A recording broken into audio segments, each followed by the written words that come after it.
Welcome to the Beau Show. I decided to do a follow-up show on the controversy over at Spotify.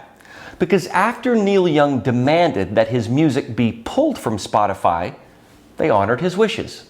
Subsequently, some other things transpired that I feel are worth discussing.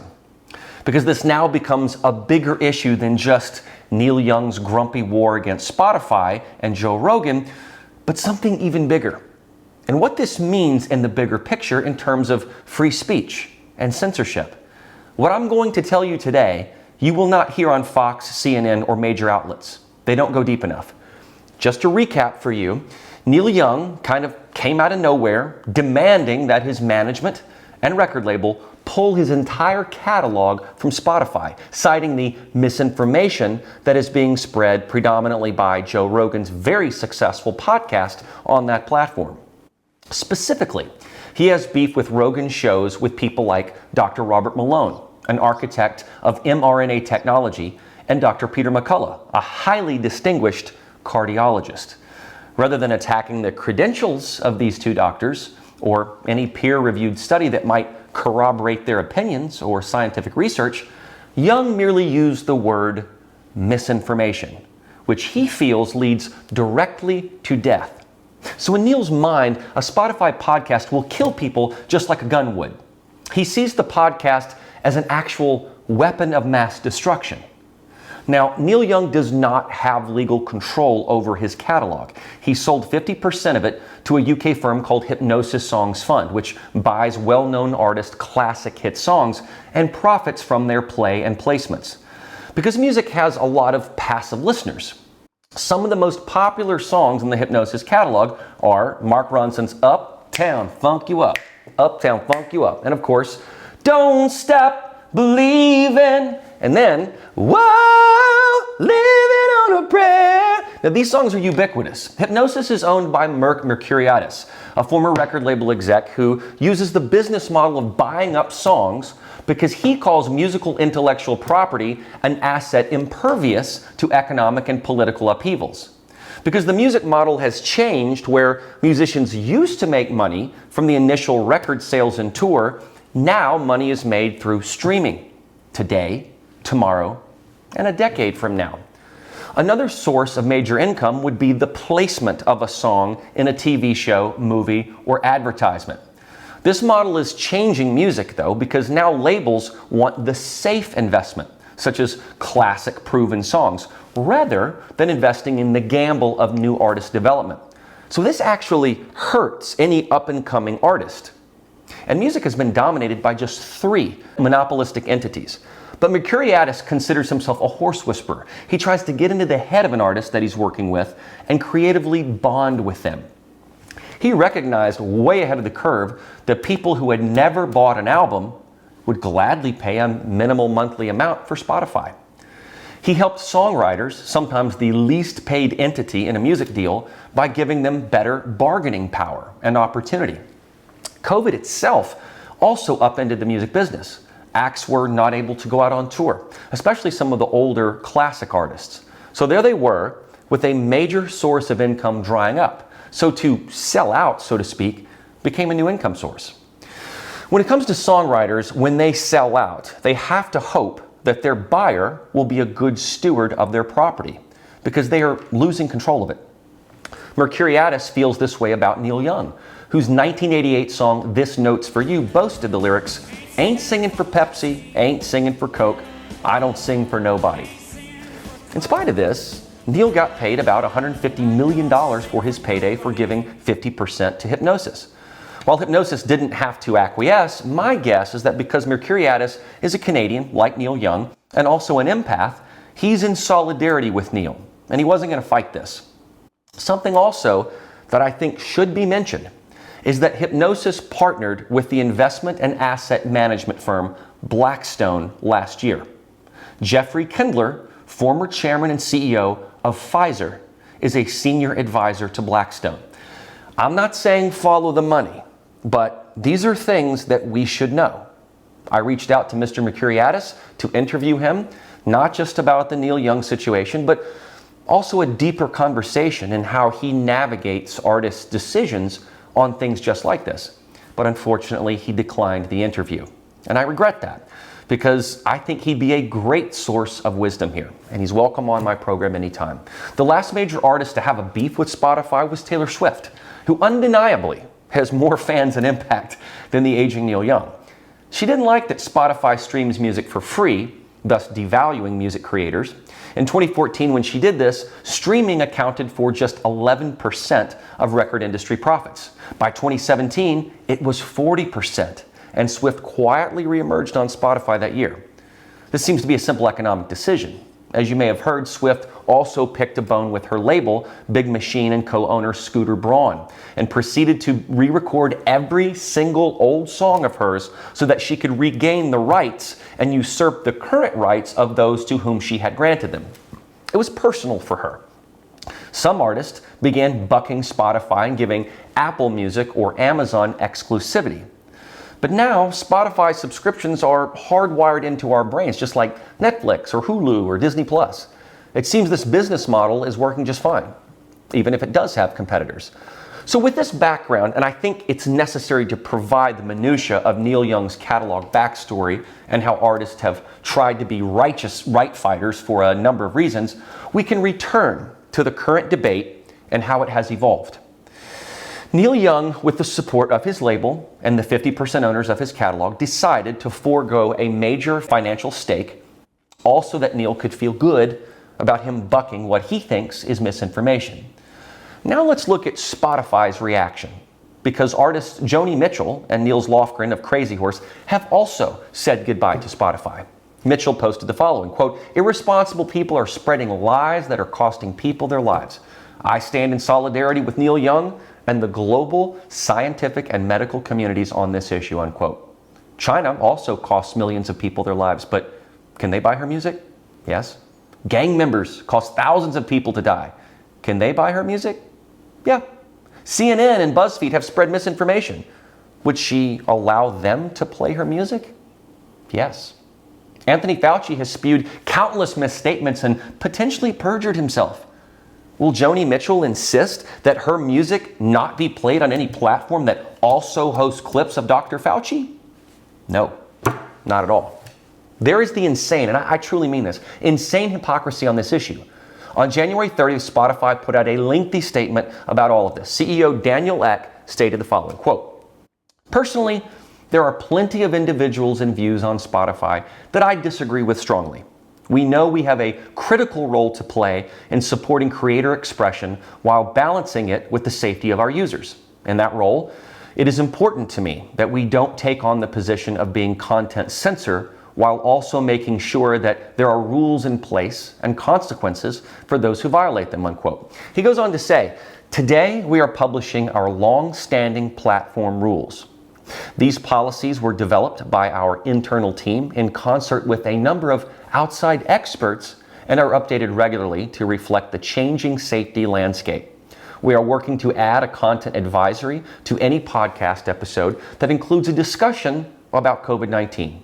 This advisory will direct listeners to our dedicated COVID-19 hub, a resource that provides easy access to data-driven facts, up-to-date information as shared by scientists, physicians, academics, and public health authorities around the world, as well as links to trusted sources," unquote.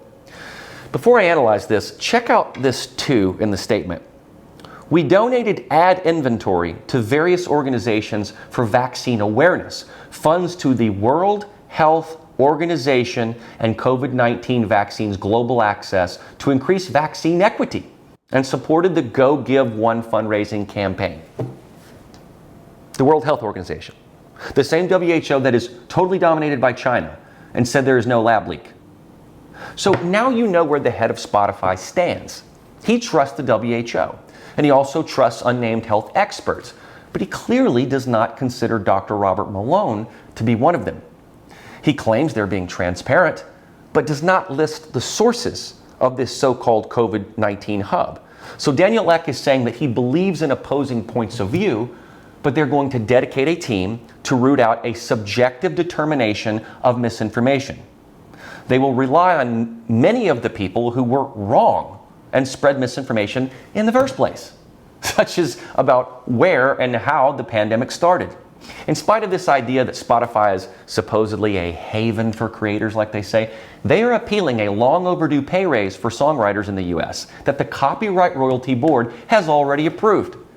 If Neil Young pulled his catalog because of that, hell, I'd be with him. But that wasn't his motivation. He's made no comments about that. Neil Young is dripping with hypocrisy. He says he won't sing for Coke or Pepsi, but both advertise on Spotify. He now wants you to go to Apple and Amazon to buy his music. But do I really need to highlight the gross worker injustices that have happened at those two companies? Sure, I'll digress. Amazon workers in Chicago staged a walkout due to poor wages and unsafe conditions. Neil Young is worried about misinformation at Spotify with Joe Rogan. But Amazon workers are worried about unhealthy and unsafe conditions at warehouses. 6 Amazon workers were killed by a tornado in Edwardsville, Illinois, when tornado warnings were out, but Amazon kept them working. Those are actual deaths, Neil.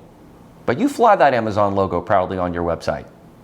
He also really loves being vaccinated. Look at this part of his website right here. He says he can be anxiety-free now. Not quite, Neil. Would you say Canadians are anxiety-free? And they're over 80% vaccinated.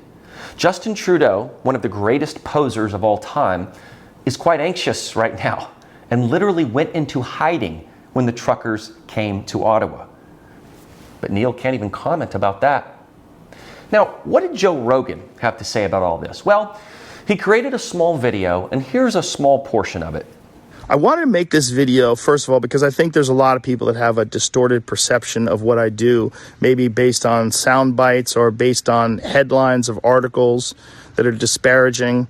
The podcast has been accused of spreading dangerous misinformation, specifically about 2 episodes, a little bit about some other ones, but specifically about 2. One with Dr. Peter McCullough and one with Dr. Robert Malone. Dr. Peter McCullough is a cardiologist, and he is the most published physician in his field in history. Dr. Robert Malone owns 9 patents on the creation of mRNA vaccine technology and is at least partially responsible for the creation of the technology that led to mRNA vaccines. Both these people are very highly credentialed, very intelligent, very accomplished people, and they have an opinion that's different from the mainstream narrative. I wanted to hear what their opinion is. I had them on, and because of that, those episodes in particular, those episodes were labeled as being dangerous. They had dangerous misinformation in them.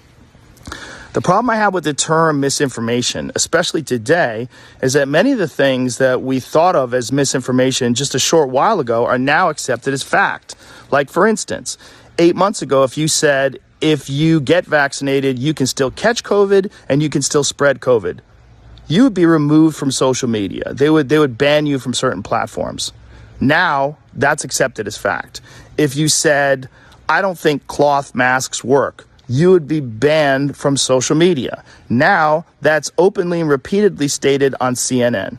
If you said, I think it's possible that COVID-19 came from a lab, you'd be banned from many social media platforms. Now, that's on the cover of Newsweek.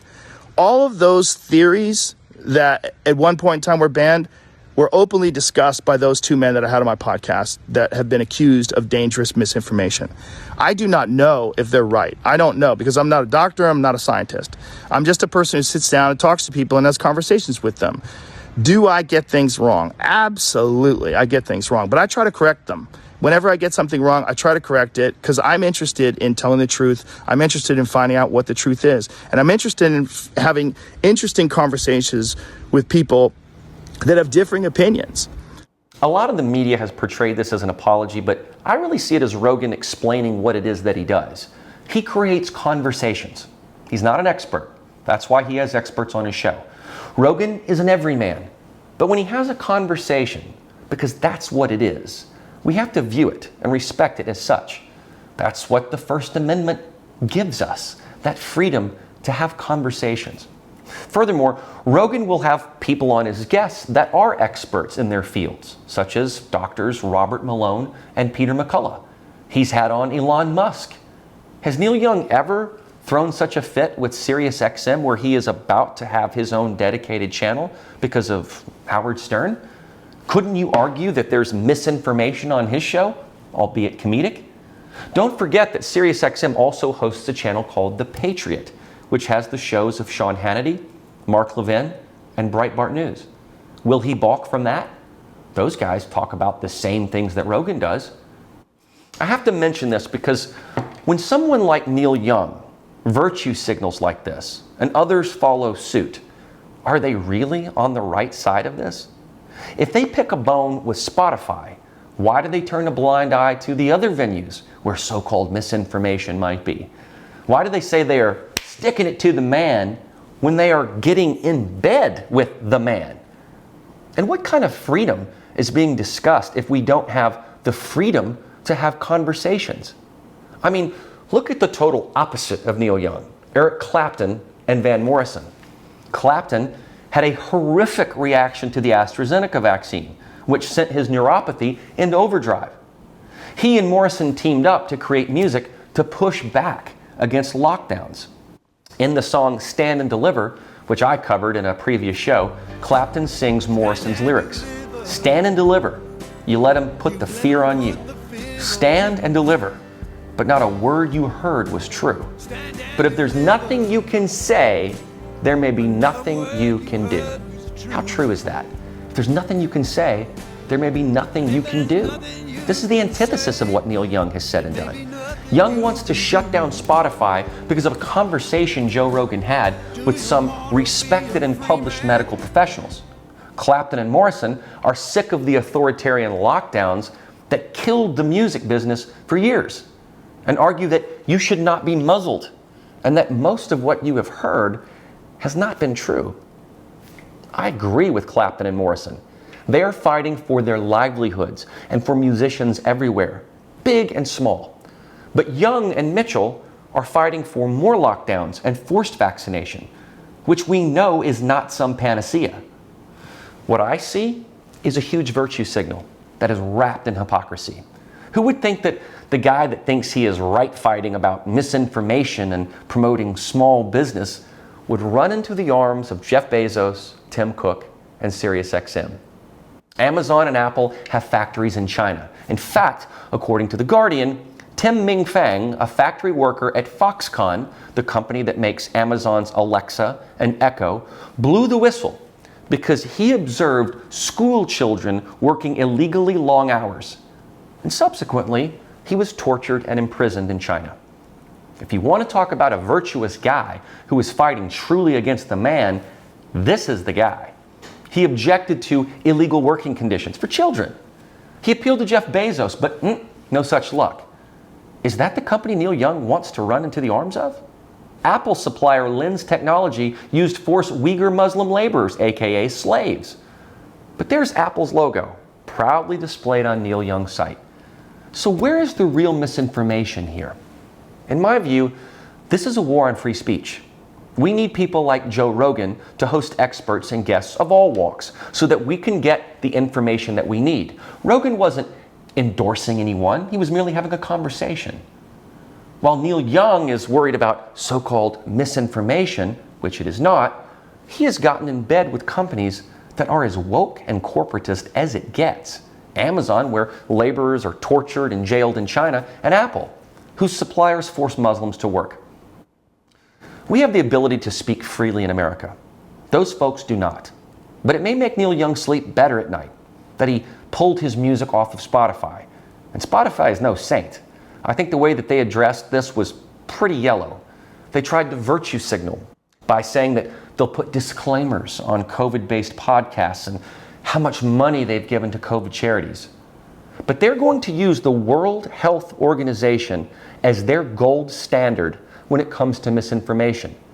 And they are the greatest source of misinformation. They haven't even truly investigated the Wuhan lab. Why? Because Dr. Tedros is the head guy there, and he's owned by China. He's an accomplice to China. So Spotify cannot justify using them as a credible health source. I mean, if anything, they should be championing what some of Rogan's guests say because they are challenging this. That's what free speech does. It challenges norms. It pushes back on the status quo. If you have one narrative, you'll never get to the truth. Rogan's distinguished guests are not telling you to go out and murder people. Spotify said it has a responsibility and that creators have a responsibility. Yeah, that's right. A responsibility to ensure free speech doesn't die. A responsibility to question things when things don't seem right. A responsibility to have vigorous debate and discourse. A responsibility to look at peer-reviewed studies that upend the current narrative being told to you by these so-called experts that keep spreading misinformation. A responsibility to root out corruption. And it is our responsibility as consumers to listen with both ears open and make good decisions. I'm not going to sit here and tell you to boycott Neil Young. Neither did Joe Rogan. But I don't listen to his music anyway because I've got better choices. And deep down, I know he's being a hypocrite. There is nothing virtuous about what he's doing. He's proven that in the immediate aftermath of this debacle for all the reasons that I've stated earlier.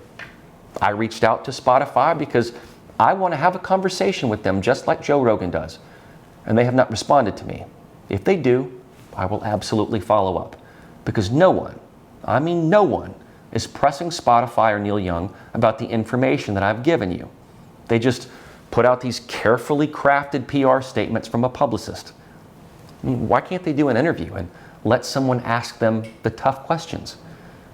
Can they not take the heat?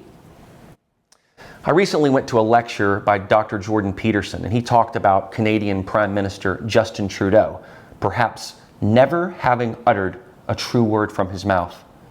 He said he's all persona. He ran like a chicken when the truckers came to Ottawa. We've got to be able to criticize narratives. I don't think Neil Young is prepared for that. If he is, he'll just go on the weakest, softest interview that he can find, probably in print, from Rolling Stone or Salon. The word misinformation is a recurring word that the militant left is using against anyone who disagrees with them.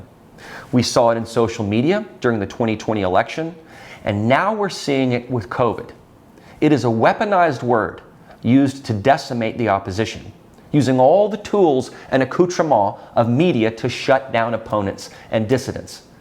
It is nothing more than a propaganda word.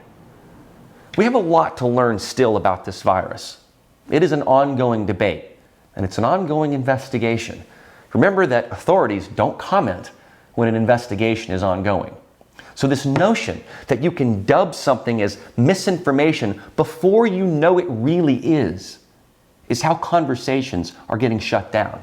That's why this whole Spotify situation is much more than just an old crotchety musician who should be more worried about heart disease, cancer, and stroke than Joe Rogan. It's about open debate. It's about how we converse with one another and the mechanisms we use. I can tell you this, no one is going to pop by that Spotify COVID hub if they're listening to Joe Rogan's podcast or any other podcast for that matter. They've come to listen, not to be told what to think. That's how dialogue happens and how it should happen. Why is it so popular? Because it is a conversation. If Anthony Fauci started a podcast on Spotify, he'd have about 12 listeners, all of them in the White House. I'm passionate about this, and you should be too. I hope that I've given you the background and the tools you need to make a better advocate for free speech. This is an ongoing topic, and I know I will have to come back to it. But let's be enlightened about it. I'm Beau, and that's the show.